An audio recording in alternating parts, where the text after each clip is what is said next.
첫 번째로 오늘 본문을 통해서 생각하게 되는 건 뭐냐면요, 사실 우리들의 인생 모두가 다 불완전해요. 다 실수합니다. 다 넘어져요.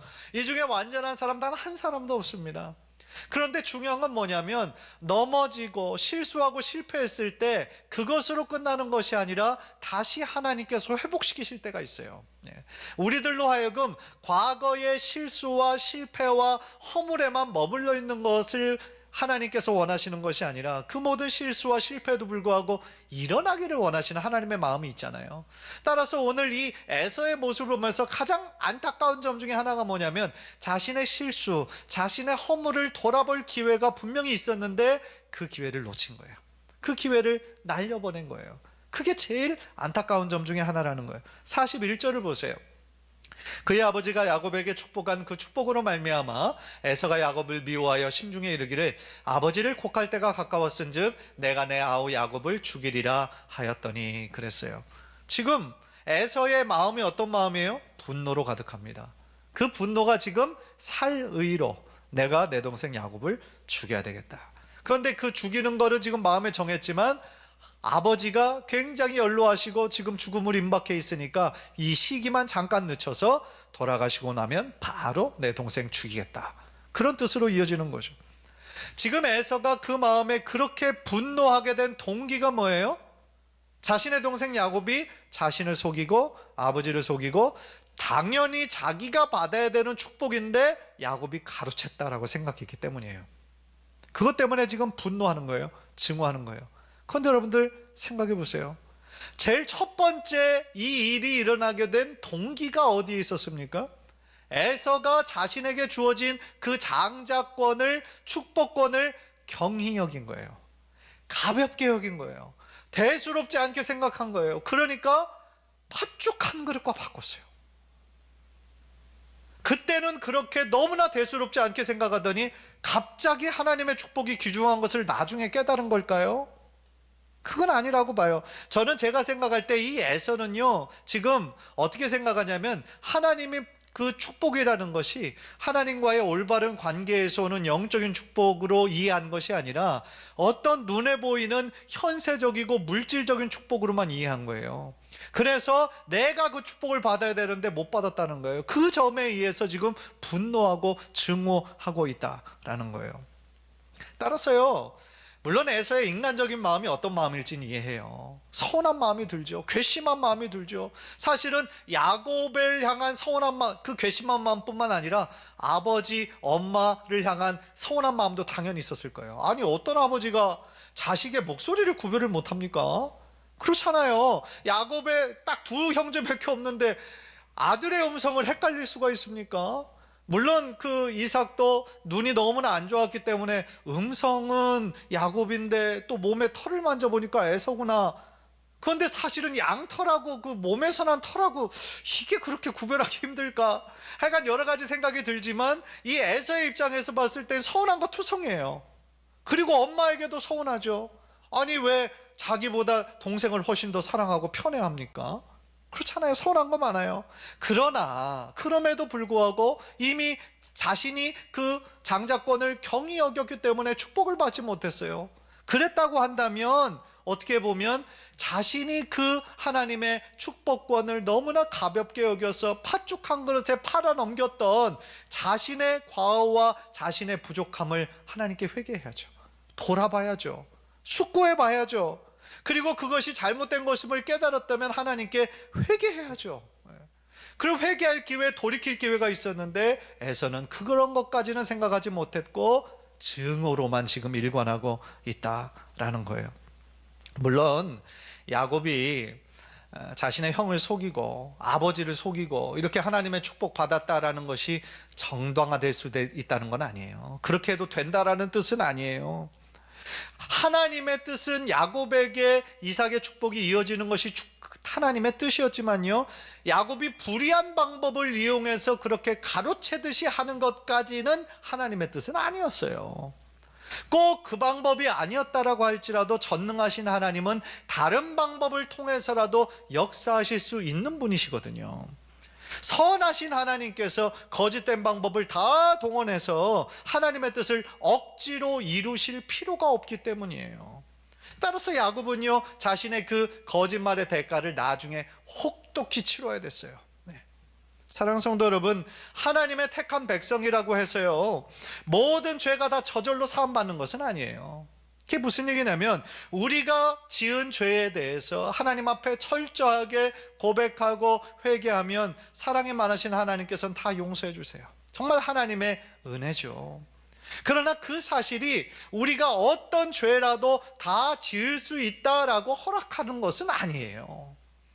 로마서 6장 1절 2절을 보면은요, 당시 그 바울이 사역하던 그 시대에 어떤 사람들이 있었냐면, 어떤 죄도 용서받을 수 있으니까 그것을 끔찍한 죄를 저지르더라도 나중에 회개하면 되지 뭐, 이렇게 악용하는 사람들이 있었던 것 같아요. 그래서 로마서 6장 1절 2절을 보면 이렇게 말합니다. 그런즉 우리가 무슨 말을 하리요? 은혜를 더하게 하려고 죄에 거하겠느냐? 그럴 수 없느니라. 죄에 대하여 죽은 우리가 어찌 그 가운데 더 살리요? 많은 죄, 자신의 많은 죄가 용서함 받으면 더 큰 은혜가 있죠. 더 큰 은혜가 임합니다, 물론. 그러나 더 큰 은혜 받기 위해서 내가 그럼 일부러 더 큰 죄를 져야 됩니까? 아니라는 거죠. 그런 바보 같은 논리라는 것이죠. 세상에서 짓고 싶은 죄 다 짓다가 내가 죽기 전에 회개하고 천국 가면 되겠지라고 생각하는 사람들이 있다면 너무나 어리석은 거라는 거예요. 왜냐하면 바울이 이 로마서 말씀에서 강조하는 것처럼요, 죄 가운데 거하는 삶하고 은혜 가운데 거하는 삶은 비교가 할 수 없는 거예요. 은혜 가운데 거하는 삶이 행복하고 축복의 삶이라는 것이죠. 예를 들어요, 여러분들 인생의 말년에 예수님 믿고 하나님께 돌아오시는 분들이 계시잖아요. 늦은 나이에 회개하고 하나님께로 돌아오셨어요. 신앙생활 이제 막 시작하셨어요. 70대 80대인데 그런 분들에게 이렇게 좀 신방을 가서 제일 후회하는 게 뭐냐고 이렇게 여쭤보면은요, 내가 예수님을 너무 늦게 만났다고, 내가 예수님을 너무 늦게 만나서 내가 지금까지 산 삶이 좀 후회된다고, 조금이라도 내가 젊었을 때에 10살이라도 더 젊었을 때에 예수님 만나고 그런 삶을 살았으면 얼마나 좋았겠냐고 그렇게 후회하는 분들이 많으세요. 무슨 이야기입니까? 세상에서 아무리 돈을 많이 벌고 성공하고 인기도 많고 뭐 명예도 드높였다 할지라도 예수님을 모르는 인생은요, 허무한 인생이에요. 우리들의 지어진 목적에서 벗어난 인생이기 때문에 열매 없는 인생일 수밖에 없다라는 거죠. 여러분들, 참된 생명의 가치는요, 나를 창조하신 그 하나님을 만나야 되는 거예요. 나를 창조하신 하나님을 만나야 내가 지어진 그 목적, 나의 인생의 본질을 깨달을 수가 있는 거예요. 따라서 길과 진리와 생명 되신 예수 그리스도를 나의 구원자로 믿고 주님의 뜻대로 우리가 순종하며 나아갈 때에 그때부터 나의 생명이 참 생명으로 이어질 수가 있다라는 거예요. 여러분, 그런 면에서 참된 생명은요, 생명이신 하나님과 연합하여 사는 삶이에요. 연합하여 사는 삶. 반대로 죽음은 뭡니까? 그 참 생명이신 하나님과 단절된 삶을 사는 거예요. 하나님의 뜻과는 상관없이 그저 내 마음대로 내가 지금까지 살아왔던 방식대로만 살아가는 삶, 그것이 바로 하나님과의 단절된 삶인 거죠. 따라서 우리가 진정 하나님의 백성이라면은 정말 하나님의 마음을 아프시게 하는 그런 죄의 행동에 대해서는 우리가 단결코 그것을 단절하는 삶을 살아야 되는 거고요. 왜냐하면 죄에 대한 보응이 반드시 있어요. 죄에 대한 결과와 죄에 대한 책임이 반드시 뒤따르기 때문이다라는 것이죠. 그래서 오늘 본문을 보면서 제일 안타까운 것 중에 하나가 바로 그건 거예요. 에서가 자신이 하나님의 축복을 가볍게 생각하고요, 관심이 전혀 없었던 것에 대해서, 하나님의 뜻과 너무나 멀리서 살았던 것에 대해서 뉘우치고 회개하고 하나님께 돌아올 수 있는 가장 좋은 시간이었음에도 불구하고 그는 계속해서 자신의 잘못은 깨닫지 못하고 동생에 대한 불타는 증오로만 계속하고 있다라는 것이죠. 그래서 42절에 나오는 리브가의 말을 보면은요, 네 형 에서가 너를 죽여 그 한을 풀려 한다, 그렇게 얘기를 하고 있어요. 그러니까 자신의 지난 허물을 돌아볼 생각은 안 하고 동생을 살인함으로써 내가 받아야 되는 축복을 가로챈 그 야곱을 죽이고 그 억울한 심정을 보상받으려고 하는 그 야곱의 마음이 너무나 컸다라는 것이죠. 따라서 우리는요, 이 에서의 그런 모습을 우리가 반면교사로 삼아서 정말 우리들의 실수와 과오와 허물을 돌이킬 수 있는 기회를 하나님께서 허락하신다고 한다면, 그때에 우리는 그 기회를 놓치는 것이 아니라 다시 한번 우리들의 부족함과 연약함과 한계를 주님 앞에 내려놓고 이제는 주님 앞에 결단하며 새로운 마음으로 하나님께 나아가는 축복의 기회 삼으시는 우리 귀한 성도님들 되시기를 주님의 이름으로 간절히 축원합니다. 우리들의 마음에 누군가를 증오하고 미워하는 마음이 생기면은요, 그 마음에 파괴적인 에너지가 나와요. 파괴적인 에너지. 그 사람에게만 나쁜 것이 아니라 그 증오와 미움의 마음을 품고 있는 내 자신도 평화가 없어지고 망가지는 거예요.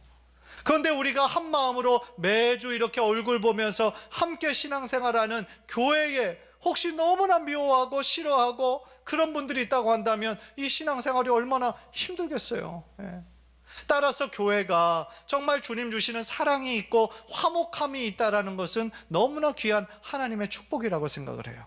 여러분의 가정도 마찬가지예요. 여러분의 가정도 하나님 주신 그 사랑이 있고 섬김이 있고 배려함이 있을 때 여러분들의 가정이 천국과 같은 기쁨의 가정이 되는 것이지, 그 마음에 미움과 시기와 증오가 가득 차게 된다면 그 가정에 좋았던 관계도 깨질 수밖에 없는 거잖아요.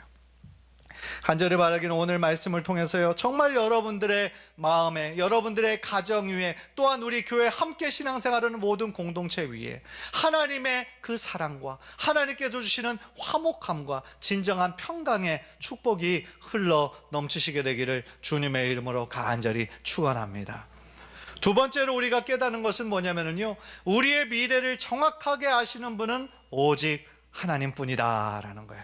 한번 따라해 봅시다. 우리의 미래를 정확하게 아시는 분은 오직 하나님뿐이다. 아멘. 그 이야기는 뭐냐면, 우리가 우리의 미래를 아무리 열심히 예측하고 공부하고 또 TV나 이런 것에서 정말 앞으로 어떻게 될 것인지 예측하는 것을 아무리 열심히 본다 할지라도 사실은 그 미래를 장담할 수 있는 사람은 단 한 사람도 없다라는 거예요. 오늘 본문을 보면은요, 이 리브가가 자신의 아들 야곱을 떠나보내면서 뭐라고 그러냐면은, 몇 날이 못 되어 우리는 만날 수 있을 거야. 몇 달이 지나면 에서의 화가 좀 누그러지면 다시 만날 수 있을 거야. 그때까지만 거기에서 잘 참아. 내가 여기에서 에서 화가 누그러지면 사람 보낼게. 그때 다시 와. 그때 다시 만나자.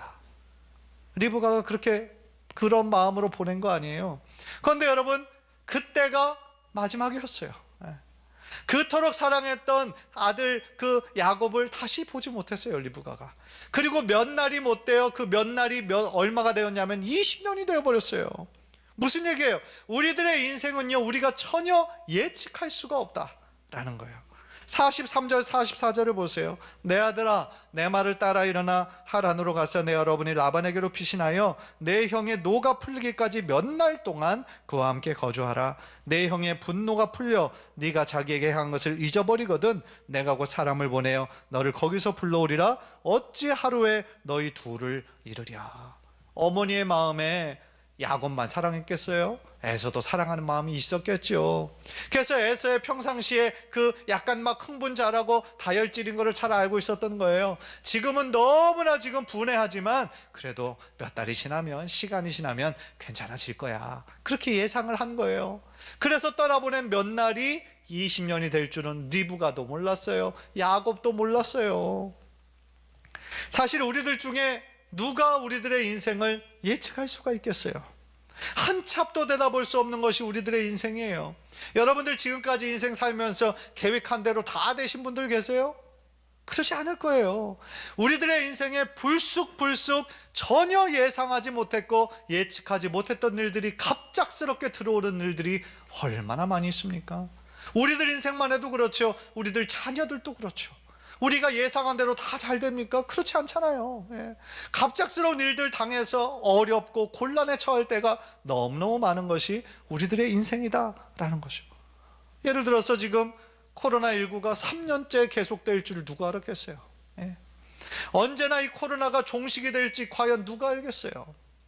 이 코로나의 권위자라고 할 수 있는 미국의 그 파우치 소장이 좀 우울한 예측을 했더라고요. 그 미국에서. 지금 미국에서 아마 거의 모든 사람이 이 오미크론에 걸릴지도 모른다, 그런 얘기를 하는 거예요. 그리고 실제로 미국에는 하루에 77만 명이 확진되고 있어요. 무서운 속도로 지금 확산되고 있죠.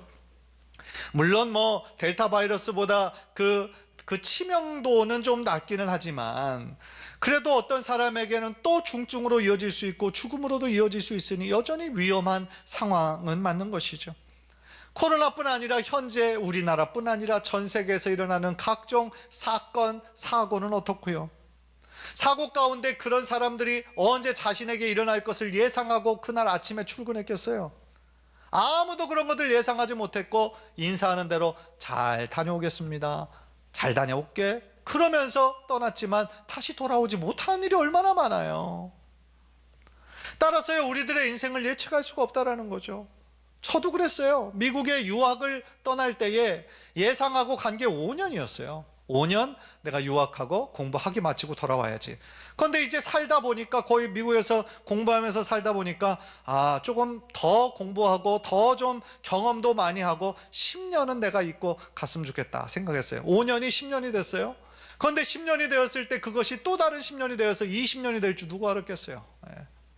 저는 정말 20년 살지는 꿈에도 생각하지 못했거든요. 그런데 또 하나님께서 길을 여셔서 또 한국으로 오게 하시고 또 함께 사역하게 하신 거 뒤돌아보니, 야, 그때마다 하나님의 선하신 인도하심이 있었구나 라는 것을 깨달을 수밖에 없다라는 것이죠. 마찬가지로요, 리브가도 야곱을 떠나보낼 때에 몇 달이 지나면 다시 만날 거로 알았지만 하나님의 생각은 달랐던 거예요. 하나님은 이미 야곱이 떠날 때부터 이게 몇 날이 아니라 몇 달이 아니라 20년이다 라는 것을 하나님은 알고 계셨다라는 거예요. 하나님은 그 야곱의 20년 기간 동안 어떤 일을 하셨습니까? 자신의 잔머리 의지하고 지식 의지하고 자신만 의지하던, 자아로 똘똘 뭉쳤던 이 야곱을 하나님만 의지하는 사람으로 변화시키시잖아요. 그 20년 기간 동안요. 그래서 그 20년의 기간이 뭐 세상 사람들이 얘기하는 것처럼 잃어버린 시간이 아니라 이 야곱에게는 하나님의 사람으로 훈련시키고 연단할 수 있었던 연단의 시간이요, 하나님의 사람으로 새롭게 세워지는 축복의 시간일 수 있었다라는 거죠.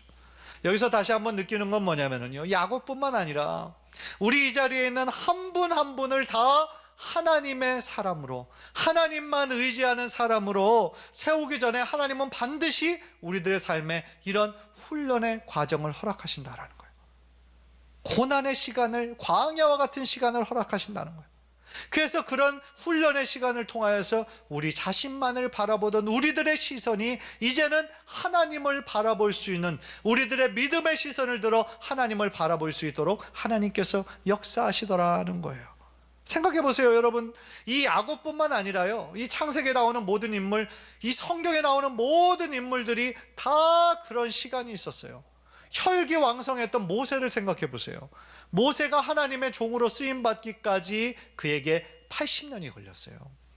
첫 번째 40년 동안에는 애굽의 왕자로 모든 특권 다 거느리며 살았어요. 말 한마디에 사람들이 다 즉각으로 순종해야 되는, 자신이 모든 것을 컨트롤할 수 있는 그런 위치였죠. 자신이 썸바디인 줄 알았어요. 굉장히 중요한 사람인 줄 알았어요.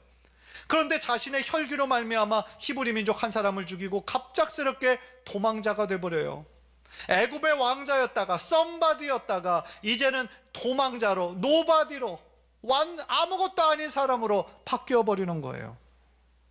40년 동안 미디안에서 목자 생활을 합니다. 그러면서 자신이 그때까지 해왔던 모든 생각들, 모든 교만함들, 그런 것들을 다 내려놓는 시간이죠. 자신의 교만과 자아가 다 깨지는 시간이죠. 이제는 하나님께서 그를 부르셔도 내가 뭘 할 수 있겠습니까? 나는 아무것도 못합니다. 나는 입술이 뻣뻣합니다. 둔합니다. 그전에는 모든 거 할 수 있다고, 내 힘으로 히브리 민족도 구원할 수 있다고 생각했던 이 모세가 이제는 모든 것들을 다 내려놓고 나니 나는 아무것도 못합니다. 그런 사람으로 변화시켜 주시잖아요. 그랬더니 그 고백을 들으시고 하나님께서는 모세를 이스라엘 민족의 위대한 구원자로 삼으시잖아요. 또한 하나님의 말씀에 불순종했고 늘 패역함을 앞세웠던 그 이스라엘 민족도요, 바벨론에서 포로로 70년간 있는 동안, 그곳에서 눈물을 흘리며 정말 고생하는 동안 하나님 앞에 자신들이 불순종했고 하나님의 마음을 아프시게 했던 그 모든 것들을 회개하고 하나님 앞으로 나올 수 있었던 그 70년이 그들에게는 단순히 고난의 시간, 눈물의 시간이 아니라 하나님께서 회복시켜 주시는 회복의 시간이었다라는 것이죠. 사도 바울도 마찬가지잖아요.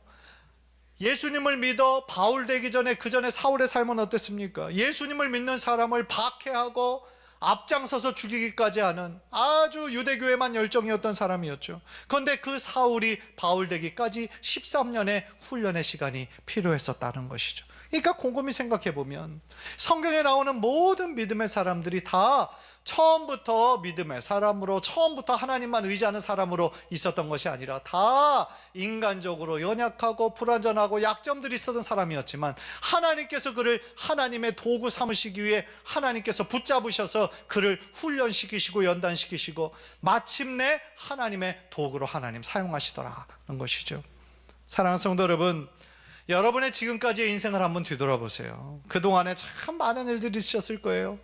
기쁜 순간도 많았지만 슬픈 순간도 많았죠. 그러나 중요한 것은 우리의 모든 인생의 순간순간에 하나님께서 여러분을 단 한순간도 떠나지 아니하셨고 여러분들과 함께 하셨다라는 사실이에요. 물론 우리가 어려움 가운데 있을 때, 하나님 내가 제일 어려울 때 하나님 어디 계셨습니까? 우리가 항변할 수 있겠지만 그 순간에도 하나님은 여러분과 함께 하셨다라는 거예요. 네. 지난 그 이틀 동안 이 말씀을 준비하면서 찬송가 그 어려운 일 당할 때의 그 후렴 부분이 자꾸 생각이 나더라고요. 그 후렴 부분에는 이렇게 시작합니다. 세월 지나갈수록 의지할 것 뿐일세. 무슨 일을 당해도 예수 의지합니다. 우리들의 세월이 한 하루 1년 그것들이 쌓일 때마다 우리가 정말 의지할 것은 오직 예수 그리스도밖에 없음을 다시 한번 고백하게 되더라는 것이죠. 우리 지금까지 살면서 많은 것들을 의지해 봤잖아요. 그런데 의지해 봤던 것이 우리들에게 정말 참 소망이 되던가요? 그러지 않을 때가 많잖아요. 우리들의 눈앞에 보이는 모든 것이 다 변합니다.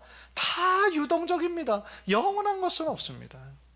그러나 영원히 변하지 않는 하나님이 계시고 여러분들을 끝까지 포기하지 않는 하나님의 사랑이 계시고, 그래서 우리가 더욱더 의지할 것은 예수 그리스도 뿐이다 라는 거예요. 따라서 우리가 해야 할 것은요, 우리가 지금까지 해왔던 삶의 관성대로, 그 법칙대로 그냥 나의 경험과 나의 지식을 의지하는 것이 아니라 오직 나의 삶의 주인 되어주시고 나의 삶을 이끌어주시는 예수님만 더욱더 의지해야 될 줄 믿습니다. 내 머리로는 아무리 생각해도 답이 나오지 않아요. 우리들의 인생에 해답이 딱딱 나오는 게 아니잖아요. 그럴 때일수록 우리는 더욱더 예수님을 의지하고 신뢰할 때에 우리들의 인생에 해답 되시고 솔루션 되시는 그 하나님께서 우리들의 삶을 가장 선하고 좋은 길로 이끌어 주실 줄 믿습니다. 간절히 바라기는 오늘 주신 말씀을 기억하면서 하루하루 우리가 삶을 살아나갈 때에 어떤 위기 상황과 어떤 고난을 만난다 할지라도 나의 허물과 나의 잘못을 돌이키고 하나님께로 더욱더 가까이 나아가는 기회 되셨으면 좋겠습니다. 또한 한 치 앞도 내다볼 수 없는 우리들의 연약한 인생 속에서 우리들의 인생을 가장 잘 아시는 하나님께, 나보다 나를 더 잘 아시는 그 하나님만 의지하며 앞으로 믿음으로 나아가시는 우리 귀한 성도님들 모두 되시기를 주님의 이름으로 간절히 축원합니다.